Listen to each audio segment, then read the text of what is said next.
Hello students, स्वागत है आप सभी का अपनी ऑनलाइन बायोलॉजी क्लासेस में।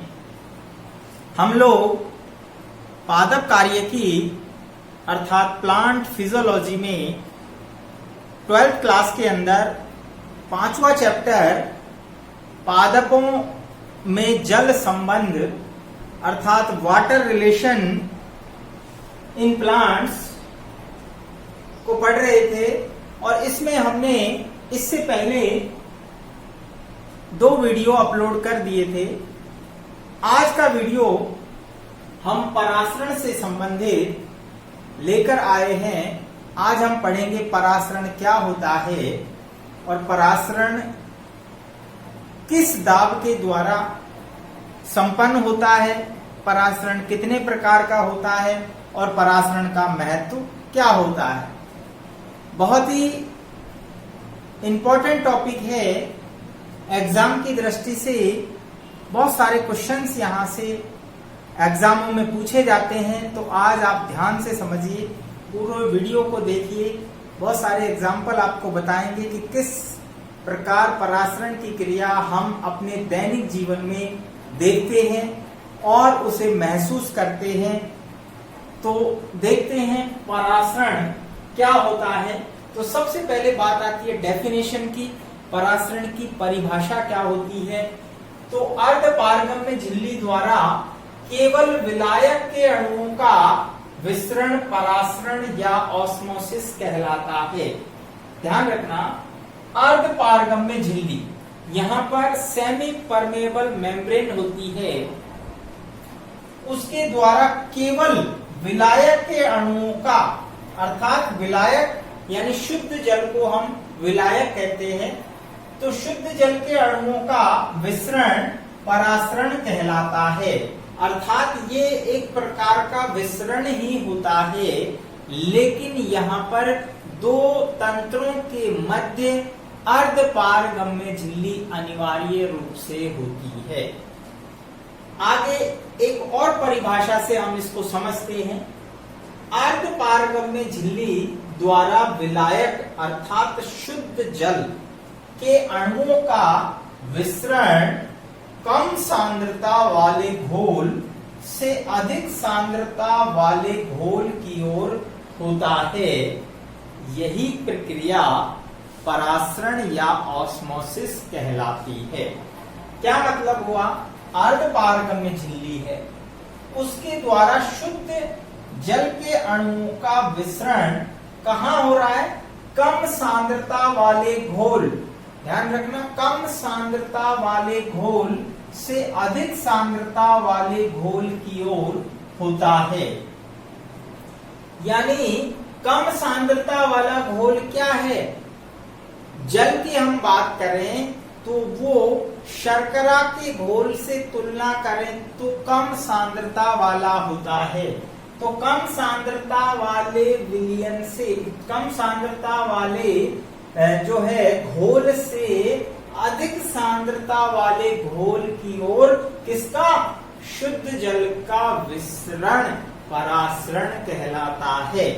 तो यहाँ पर सीधी सी बात हमें ये समझनी है कि नोट करके हमने एक बात यहाँ पर लिखी है, परासरण एक प्रकार का विसरण ही है। परासरण जो है वो एक प्रकार का विसरण है, अर्थात osmosis is a type of diffusion, एक प्रकार का विसरण है। लेकिन अंतर क्या है कि यहाँ पर 2 तंत्रों के मध्य अर्धपारगम्य झिल्ली होती है।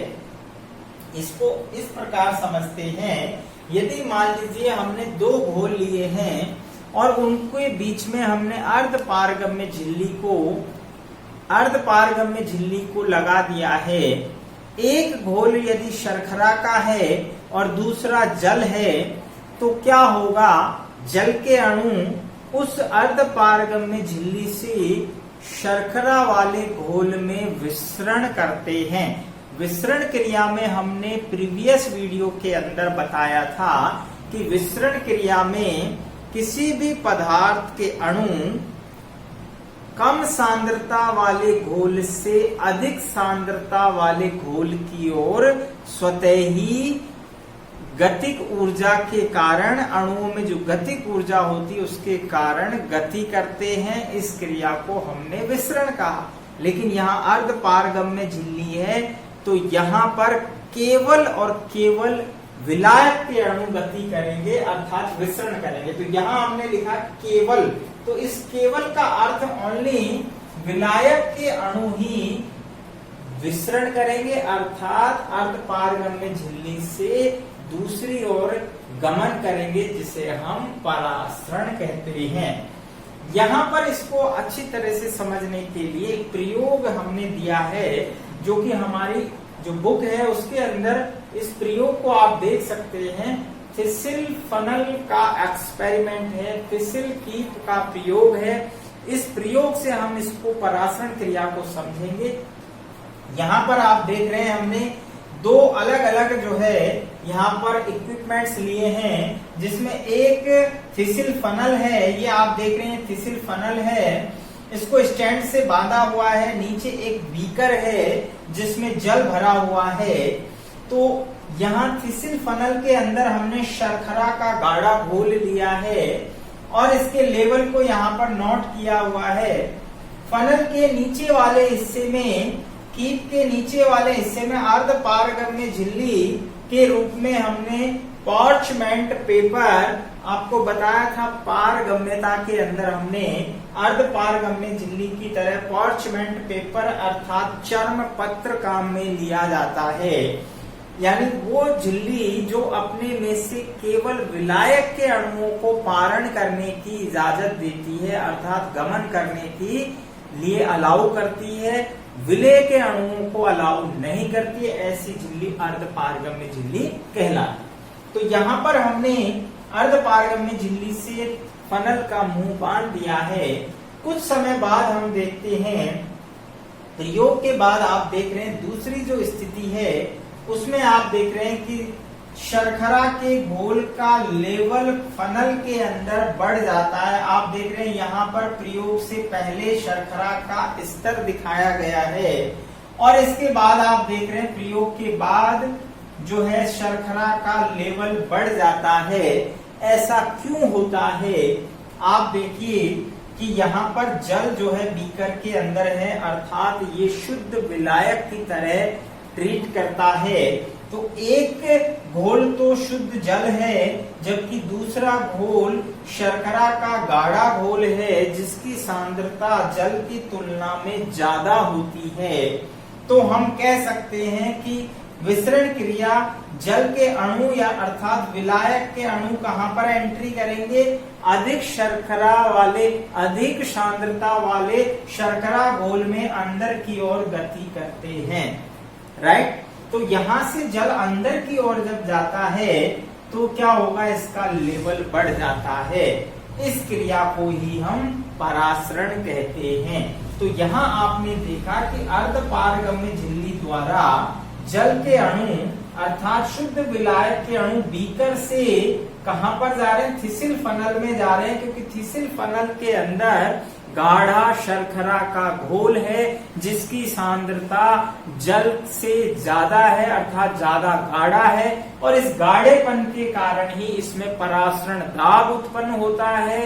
ये चीज हम अगली वीडियो में पढ़ेंगे और इसी परासरण दाब के कारण ये परासरण की क्रिया संभव होती है और इस अर्ध पारगम्य झिल्ली से जो है विलायक के अणु अंदर एंट्री होते हैं और इसका लेवल बढ़ जाता है।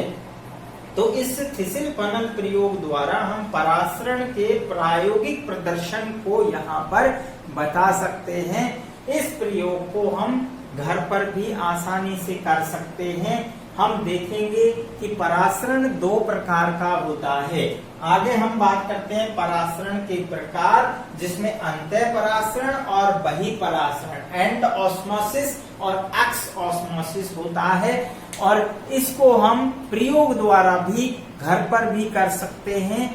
आगे देखते हैं अंतः परासरण क्या होता है और बहि परासरण क्या होता है। के प्रकार दो होते हैं, अंतः परासरण और बहि परासरण। सबसे पहले हम बात करते हैं अंतः परासरण की। अंतः परासरण को एंड ऑस्मोसिस कहते हैं। जब किसी कोशिका को अल्प पराश्रयी विलयन में या जल में रखा जाता है तो जल के अणु कोशिका में प्रवेश करते हैं। इस क्रिया को अंतः परासरण कहते हैं। एक बार फिर देखते हैं, किसी कोशिका को अल्प पराश्रयी क्या होता है, अर्थात ऐसा विलयन जिसकी सांद्रता कोशिका के विलयन की तुलना में कम हो और ऐसा विलयन जल होता है। आप इसको इस प्रकार समझ सकते हैं कि मान लीजिए हमने एक पेट्री डिस्क है, ये हमारे उसमें प्रयोग भी दिया हुआ है प्रैक्टिकल के अंदर। मान लीजिए हमने किशमिश डाली हुई है और इन किशमिश के अंदर शर्करा की मात्रा ज्यादा है और बाहर जल है, तो क्या होता है, ये एक कोशिका की तरह कार्य करती है और इसके बाहर कोशिका झिल्ली होती है। तो जब किसी कोशिका को अल्प पराश्रयी, तो ये विलयन जल है यहाँ पर, तो ये अंदर की तुलना में जो किशमिश के अंदर विलयन है उसकी तुलना में अल्प पराश्रयी होगा। तो अल्प पराश्रयी विलयन में, विलयन या जल में, अर्थात या तो अल्प पराश्रयी विलयन हो या जल हो, एक ही बात है, रखा जाता है तो जल के अणु कोशिका में प्रवेश करते हैं। तो कोशिका में यानी किशमिश में प्रवेश करेंगे। तो आप समझते हैं किशमिश के अंदर जल के अणु जब प्रवेश करेंगे तो क्या होगा, ये फूल जाती है और इसमें प्रवेश करने की इस प्रक्रिया को ही हम अंतः परासरण कहते हैं। अर्थात जब कोशिका के अंदर बाह्य विलयन से पानी अंदर आता है तो इसे हम अंतः परासरण कहते हैं। तो यहाँ पर पानी अंदर आता है, ये अर्धपारगम्य झिल्ली है, पानी अंदर आता है अर्थात विसरण क्रिया हो रही है। तो यहाँ पर विलायक के अणु अर्थात जल के अणु अंदर आते हैं, इस क्रिया को हम अंतः परासरण कहते हैं। उदाहरण यहाँ पर हम देखते हैं, एग्जाम्पल के तौर पर किशमिश का पानी में फूलना। तो अभी आपको बताया कि किशमिश को जब पानी में डालते हैं तो ये फूल जाती है। कुछ समय बाद आप देखेंगे किशमिश का साइज जो है फूल जाता है, तो ये स्फीत अवस्था में आ जाती है। तो यहाँ पर कौन सा परासरण हुआ, अंतः परासरण। इसी प्रकार हम दूसरा एग्जाम्पल लेते हैं, मूल रोमों से जल अवशोषण। पानी के अंदर जो जड़ें होती हैं, आप देख रहे हैं पानी है, मृदा जल है, यहां से जल कोशिका की तुलना में अल्प पराश्रयी है, तो पानी अंदर जाएगा और मूल रोम पानी को अवशोषित करेंगे अंदर, यानी अवशोषण द्वारा ग्रहण करेंगे। तो ये क्रिया अंतः परासरण अर्थात अर्धपारगम्य झिल्ली द्वारा होती है, तो ये भी अंतः परासरण कहलाता है।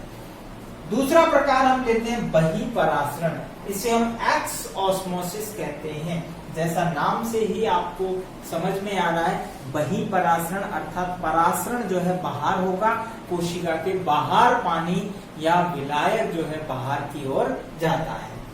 यदि किसी कोशिका को अति पराश्रयी, अब यहाँ पर विलयन जो है वो चेंज हो जाएगा, अति पराश्रयी यानी हाइपोटोनिक, हाइपरटोनिक, यहाँ हाइपोटोनिक सॉल्यूशन था, जबकि यहाँ हाइपर का अर्थ आपको बताया ज्यादा। तो ज्यादा गाढ़ा विलयन है कोशिका की तुलना में, यानी कोशिका के अंदर जो सांद्रता है वो बाहर के विलयन की तुलना में क्या है, कम है। बाहर का विलयन ज्यादा सांद्र है, हाइपरटोनिक है। तो यदि किसी कोशिका को अति पराश्रयी विलयन में रखा जाए तो विलायक के अणु अर्थात जल के अणु उस कोशिका से बाहर आने लगते हैं, यानी कोशिका से बाहर आने लगेंगे। बात समझ में आ रही? तो इस क्रिया को बहिपरासरण कहते हैं। बही परासरण के एग्जाम्पल, यदि हम मान लीजिए हमारे पास गाढ़ा चाशनी का घोल है, मान लीजिए हमारे पास गाढ़ा चाशनी का घोल है और इसमें हम यानी ताजा अंगूर को डाल देते हैं, ताजा अंगूर को डाल देंगे तो आप देखिए ताजा अंगूर जो होता है उसमें जल ज्यादा होता है, जबकि शर्करा की मात्रा कम होती है और चाशनी में ज्यादा गाढ़ापन है, अर्थात अति पराश्रय विलयन है चाशनी अंगूर की तुलना में। तो यहाँ ताजा अंगूर को चाशनी में जब डालते हैं तो इसमें सलवट आती है, अर्थात कुछ समय बाद इसमें से पानी बाहर निकलने लगता है, चाशनी के अंदर आता है, क्योंकि बाहर का विलयन ज्यादा सांद्र है। तो यहाँ पर क्या होगा, जो ताजा अंगूर है वो थोड़ा सलवट आएगी, उसमें पिचकने लगता है। ऐसा नहीं होगा कि वो किशमिश बन जाएगा, लेकिन उसमें सलवट आती है, उसमें से कुछ जल बाहर आ जाता है। इस क्रिया को ही बही परासरण कहते हैं। नेक्स्ट एग्जांपल हम देखते हैं, ज्यादा खाद देने पर पादपों का मुरझाना। आपने देखा होगा कई बार किसान खेत में ज्यादा खाद डाल देता है, तो मृदा में जब ज्यादा खाद डाला जाएगा तो उसमें मिनरल्स ज्यादा होंगे, जिससे सांद्रता बढ़ जाती है। इतनी ज्यादा सांद्रता हो जाती है कि मूल रोमों की सांद्रता से अधिक हो जाती है, इसलिए बाहर का विलयन, मृदा विलयन ज्यादा सांद्र होगा, हाइपरटोनिक होगा मूल रोमों की तुलना में। तो मूल रोमों से पानी अंदर आने की बजाय बाहर आता है मृदा में, इससे बही परासरण होता है और इसके कारण पौधों का जल निकलने से वो मुरझाने लगते हैं, अर्थात कुम्हलाने लगते हैं। इस क्रिया को बही परासरण कहते हैं। ऐसे में उपाय क्या किया जाता है, तुरंत पानी दिया जाता है खेत में। तुरंत पानी देने से जो है वापस से डाइल्यूशन बढ़ता है और पानी वापस अंदर आता है। तो ये बात समझ में आ गई होगी कि इसका कितना महत्व है। अंतर परासरण और बही परासरण दो प्रकार का परासरण है। परासरण का वास्तव में पादपों में कितना महत्व है, इसको हम यहाँ पर देख रहे हैं। परासरण का महत्व अर्थात सिग्निफिकेंस ऑफ ऑस्मोसिस। तो देखिए, सबसे पहले हम बात करते हैं मूल रोमों द्वारा जल अवशोषण। यदि परासरण की क्रिया नहीं हो तो मूल रोमों से जल का अवशोषण नहीं होगा। कोशिका की स्फीत अवस्था, टर्बिडिटी, यहाँ हम आगे की वीडियोस में बताएंगे आपको कि कोशिका में दो स्थितियां होती हैं। एक स्फीत स्थिति जिसमें कोशिका फूल जाती है जल अवशोषण करके, और एक शलथ अवस्था होती है जिसमें संकुचित हो जाती है कोशिका। तो यहाँ परासरण से ही कोशिका स्फीत अवस्था आती है, अर्थात कोशिका की स्फीत अवस्था के लिए कौन जिम्मेवार है, परासरण। रंध्रों के खुलने और बंद होने की क्रिया भी परासरण पर निर्भर करती है। इसे भी हम आगे विस्तार से बताएंगे आपको कि किस प्रकार रंध्र खुलते हैं और किस प्रकार बंद होते हैं। पौधों में विभिन्न भागों में जल और खनिज लवणों का वितरण। पौधे के अंदर खनिज और जल का वितरण जो है वो परासरण क्रिया के द्वारा ही होता है। हमने कहा था अपने अधिक सांद्रता से कम सांद्रता की ओर। यदि शर्करा पत्तियों में बन रही है, भोजन पत्तियों में बन रहा है, तो वहां पर उसकी सांद्रता ज्यादा है, तो वहां से वो परासरण क्रिया के द्वारा कम सांद्रता जहां पर यानी अन्य भागों में वितरित कर दी जाती है, डिस्ट्रीब्यूट कर दी जाती है। कोमल व तरुण कोशिकाओं व पत्तियों में वृद्धि। आपने देखा होगा जो बहुत कोमल पत्तियां हैं उनके अंदर जो ग्रोथ होती है तो वो परासरण के द्वारा ही होती है। परासरण से ही उनके अंदर खाद, पानी और अन्य मिनरल्स जो है आते हैं, जिससे उनमें प्रेशर आता है, स्फीत अवस्था आती है और ग्रोथ भी होती है। परासरण नेक्स्ट हम लेते हैं, बहुत ही महत्वपूर्ण पॉइंट है, ध्यान रखना।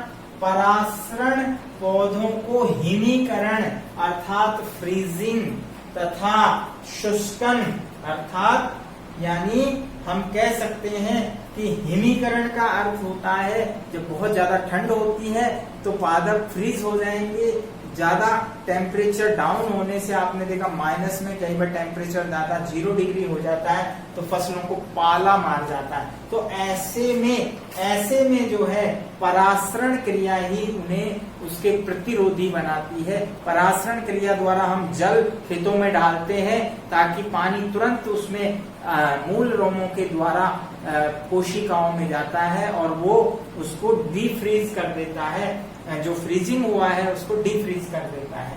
इसी प्रकार बहुत ज्यादा शुष्कन अर्थात यानी पानी कम हो जाता है तो उसके प्रति भी रोधी बनाता है। यानी जैसे ही पौधे में पानी की कमी आती है तो पानी डालते ही मूल रोमों द्वारा अवशोषित हो जाता है और सभी भागों में पहुंच जाता है। नेक्स्ट है फलों व बीजों के स्फुटन व प्रकीर्णन में परासरण सहायक है। जो हमारे फल होते हैं, बीज होते हैं, उनका स्फुटन जब होता है तो इसके लिए भी परासरण क्रिया ही जिम्मेवार होती है। तो आज का वीडियो हमने देखा कि परासरण क्या होता है, परासरण के प्रकार क्या हैं, परासरण कितने प्रकार का होता है और परासरण का पादपों में क्या महत्व होता है। आगे की वीडियोस में हम अन्य टॉपिक लेके आएंगे जो कि प्लांट फिजियोलॉजी से संबंधित हैं। लगातार हमारे वीडियो देखते रहिए, हम आगे के वीडियो भी इसी प्रकार आपके लिए लेकर आएंगे। जिन लोगों को जिन्होंने नहीं देखा है, पहली बार देख रहे हैं, वो सब्सक्राइब कीजिए, बेल आइकन दबा दीजिए। अन्य फ्रेंड्स को आपके जो बायोलॉजी से संबंधित यानी स्टडी कर रहे हैं उनको आप शेयर कीजिए। तो मिलते हैं नेक्स्ट वीडियो में। Thanks for watching.